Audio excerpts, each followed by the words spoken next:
have a conversation about your journey inside the wealth circle. So my goal is for women who are where you once were, hear your story and see what's possible for themselves. So I'll start with tell everybody a little bit about Diarra.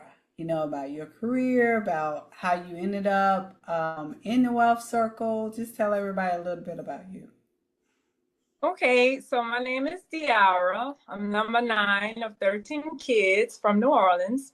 I have a twin brother, and we are all very creative.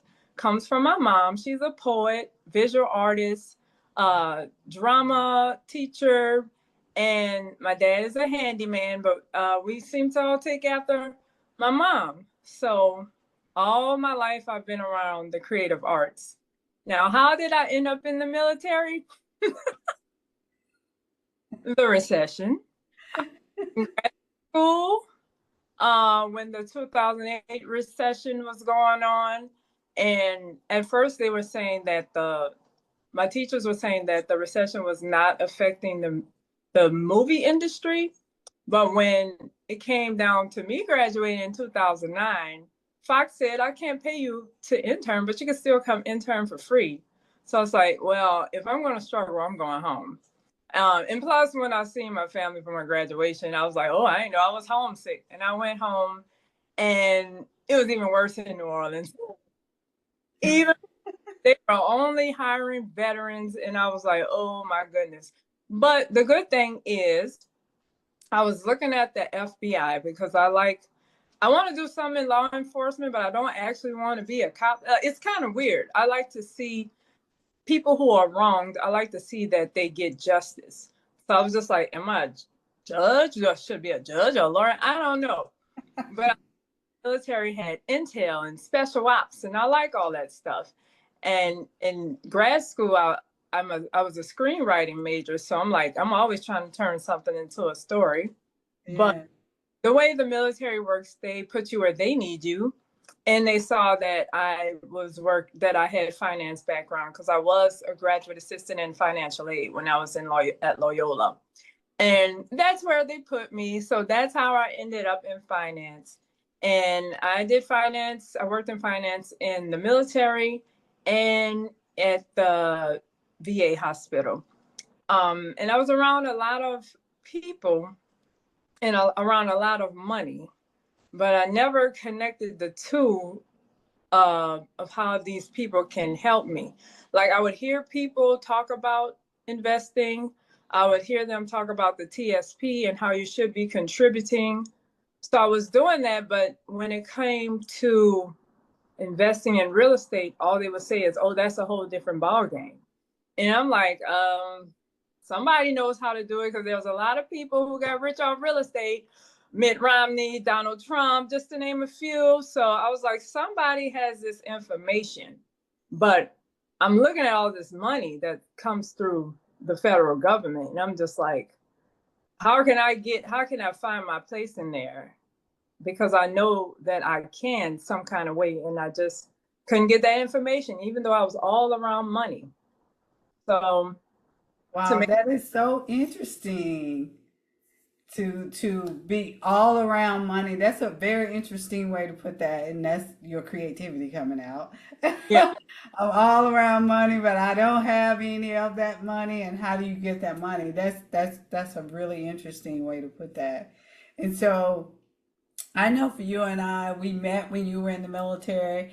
I was had separated by that point, and I was still working for the federal government, doing work within the federal government. And I, like you at that time, really had interest in what was happening with real estate, but I wasn't really doing much with it. And so, my journey sort of started with me just being curious about everything too. And eventually I got to where I have $1 million portfolio. So for those of you who don't know me, I'm Daisy Jones Brown, and I'm a retired federal leader. And now I help women through the wealth circle create their wealth and ownership through real estate. And today I'm here with Diarra McCormick, and it's so nice just to have this conversation about what she thinks about the wealth circle and how she got here.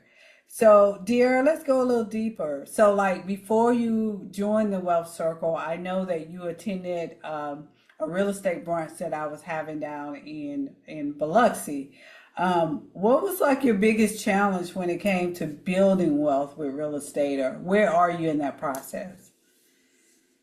I didn't think I had enough money to do anything because my jobs were under 50K, barely at 50K. So I just kept thinking, oh, I need to continue to climb this ladder so I can have some money. But because I've been contributing since I was in the military and then, opened a new TSP when I was at the VA, I actually do have capital. I discovered that at the brunch that I do have it, and that a simple account, depending on what type of account you can have more. Or if it's not in a good account, meaning you don't gain that much interest on it, then you'll stay at the bottom, or you think you'll stay at the bottom. But that simple thing of, I actually do have money because I can't touch it for another 16 years. So I might as well move it and use it and grow it better. And that's what I've been learning in the wealth circle so far, that TSP is not just there to sit and for them to use your money and make more money off you than it, because when you call them, oh, this is the best place to park your money. And that simply was not true. And like I said, I had some mixed emotions. Uh, at that slide, I was frozen on it.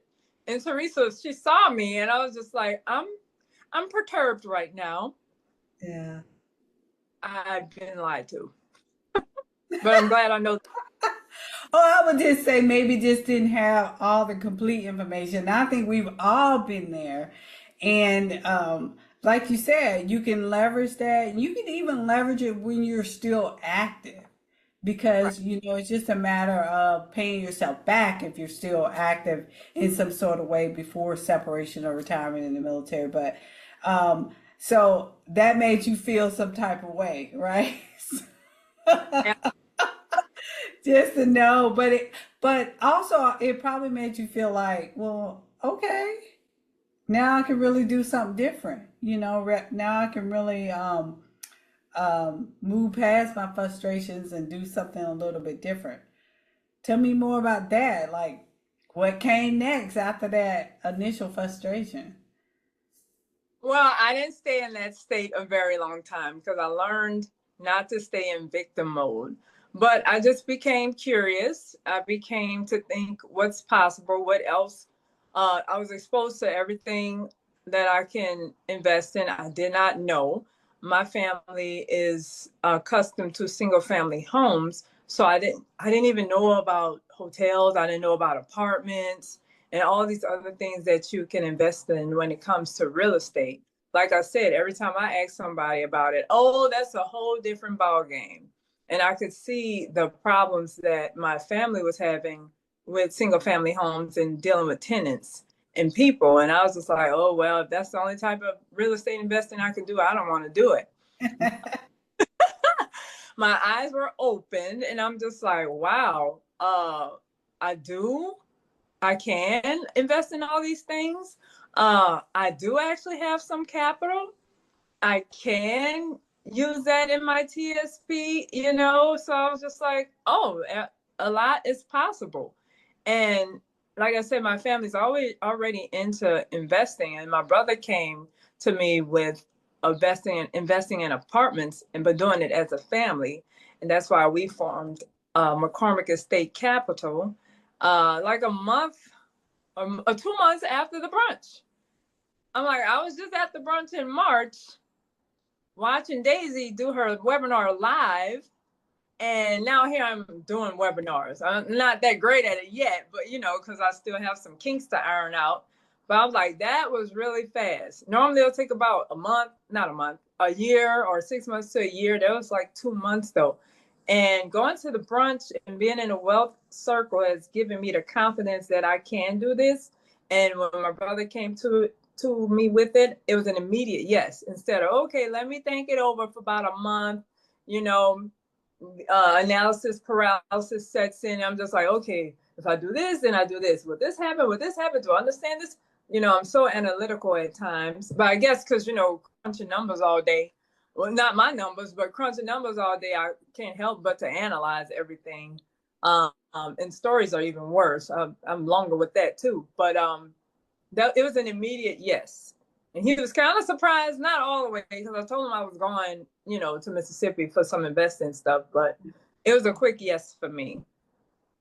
That's so amazing. I see your background. McCormick is state capital, and I was able to attend your first webinar, and I thought you did amazing. You did wonderful things there, and you were talking about it, and you were saying these real estate terms, and I was like, wow, look at Diarra. This is so cool. So, and it will just only get better, and for me and for you as we go along. And I'm so glad that you took that step. I'm so glad that you accepted that invitation to come down there. I'm so happy that you also accepted the invitation to be a part of we had an investor dinner the night before, and I'm so glad that you attended that and you were just willing to say, I'll do it.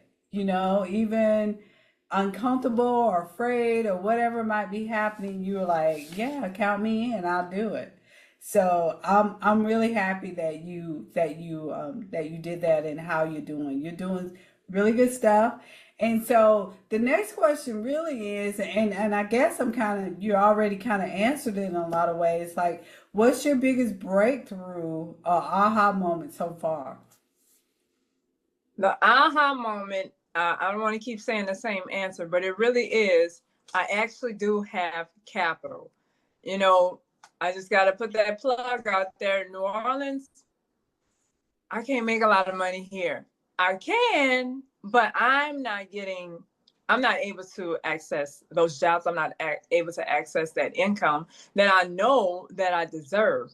But the simple fact that I had the knowledge from somewhere, I don't even remember who told me I should be investing in TSP. I really don't. Somebody in the military said that it's a good idea. But because I did that, I knew to do it as soon as I got to the VA. And now I really uh, I have enough in there to do something with it. I'm like, what am I trying to do? Hotel, apartments, or all of it? I don't have enough to do all of it yet, but it's coming. Because I look at the salary, I look at my hourly wage and immediately think, I don't have enough. I don't have enough. I need to climb the ladder more, then I'll be able to have it. But that's what they say with investing. It's not about the amount you start with. It's you just start. And I don't like to just start things. I like to research and all that. But with investing, I used to have a magazine that it said investing for dummies. And I got it. I found it somewhere at work when I was in school. It was in the office. Like I say, I was always around money and money topics. And it said, you should start investing as soon as you get a job. I was like, oh, I'm already behind. But it said, just start. Start simple, start small. Um, and that's how I knew that whatever I was investing, especially in the TSP, that was something good that I was doing, and then go to waste. And if I wouldn't have done that, I wouldn't have had enough to say, hey, now I got some capital to invest in something as So large as right. So that's so cool that one of the things that stuck with you is I can leverage what I have. I yeah. really can take this now and I can leverage and as you start, you will learn more and more and more as you go along. And hopefully our circle will give you much more of that as you go along as well. Hopefully it's accelerating your learning a little bit. What are you thinking, the community, is it accelerating? Had it help you avoid mistakes? Have it saved you some time yet, or increase your confidence in investing at all? It definitely has increased my confidence.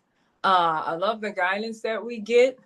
like the speaker we had yesterday, mortgage note lending. I was just like, that's something you can invest in? Like, ooh, I was just like, how do I feel about becoming the bank? That feels good. It gives you a different, you beat your chest out, poke it out some more. Like, yes, I am the bank now. Because like I said, it's still some stuff I never heard of.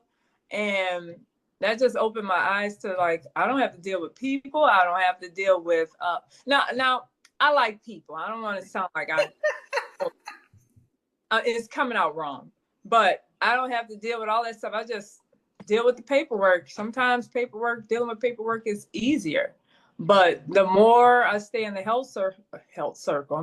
the wealth circle, I see that all these possibilities that I can go into. After I choose one path, and then I start getting into other things. And what they say, diversify your portfolio. I can get into education. And it's moving at a good pace because it's a lot of information. There's a lot of information with real estate, and I know that different things work differently. So it's going at a good pace for me to where it can stick. Because I'm at the age where I have to hear something 3 times before it sticks. I used to be able to hear something or read something once, and I can recite it back to you a week later. But I don't want to speak on age and memory and stuff, but now I'm at the age where I have to hear it 3 times. Wait, huh? What does that mean? Wait, huh? Say it again. And that and that's okay, because that's why we have replays. I can watch the replays over and over again until it sticks. Yes, I love that. I love that. So, dear, my last question to you. I'm so happy that is such a valuable asset to you. What would you say to women who are watching this right now and wondering if she should join?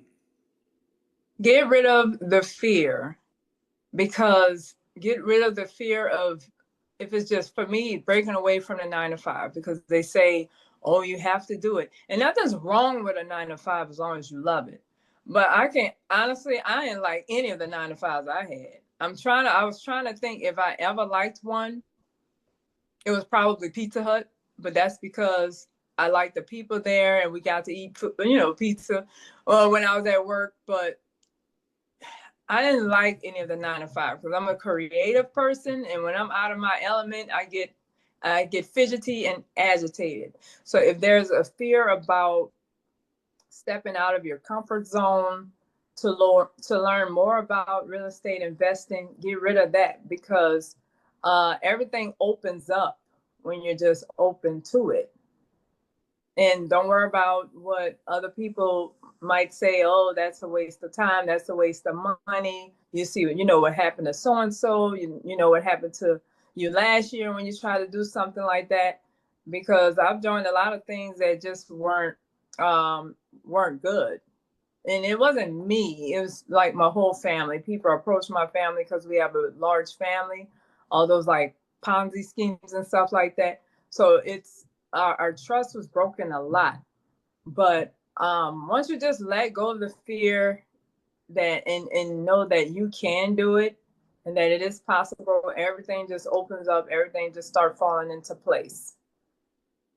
Oh, that's so amazing. Thank you, Diarra, for sharing your journey with me. And um, you are one of the reasons I created the Wealth Circle, really. It's because I believe brilliant women, especially women who serve time in the military and the federal government, shouldn't have to figure out wealth alone. I didn't need to figure out alone. I don't think they need to figure out alone. And I really think for all of our service that we have given to this country, that we deserve to be wealthy. We deserve to be well and wealthy. And your story is proof of what's possible when you get in the right room. So I just really want to thank you. No, thank you. Absolutely.